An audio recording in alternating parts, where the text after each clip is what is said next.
আসসালামু আলাইকুম। সবাইকে স্বাগত জানাচ্ছি আমাদের হাতে থাকা সর্বশেষ বাংলা সংবাদে।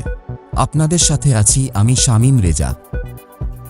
ছাত্রলীগের সমাবেশস্থল থেকে লাঠিসোঁটা জব্দ করেছে প্রক্টোরিয়াল বডি। ঢাকা বিশ্ববিদ্যালয়ের রাজু ভাস্কর্যের পাদদেশে ছাত্রলীগের বিক্ষোভ সমাবেশ শুরু হওয়ার আগে টিএসসি এলাকায় প্রক্টরের নেতৃত্বে মাইকিং করে বহিরাগত ব্যক্তিদের চলে যেতে বলা হয়।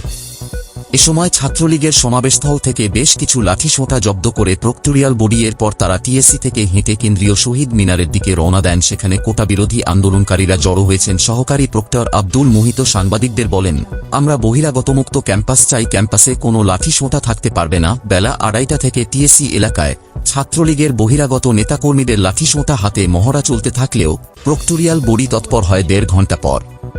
এমনকি কারা বহিরাগত তা ও কাউকে জিজ্ঞেস করেনি প্রক্টোরিয়াল বডি। তারা সমাবেশস্থল থেকে কিছু লাঠিসোঁটা জব্দ করে সেগুলো গাড়িতে তুলে নিয়ে শহীদ মিনারের দিকে চলে যায়। বিকেল 4:15টার দিকে টিএসসিতে প্রক্টোরিয়াল টিম যখন মাইকিং করছিল তখনও ছাত্রলীগের সমাবেশস্থলে মহড়া চলছিল। নেতা কর্মীদের সবার হাতেই ছিল লাঠিসোঁটা, স্টাম্প ও কাঠ। রাজু ভাস্কর্যের পাশে বিশ্ববিদ্যালয় শাখা ছাত্রলীগের সভাপতি মাজহারুল কবির নেতাকর্মীদের নিয়ে মহড়া দিচ্ছিলেন, কিন্তু এসব দেখেও না দেখার ভান করে প্রক্টোরিয়াল বডি টিএসসি থেকে শহীদ মিনারের দিকে চলে যায়।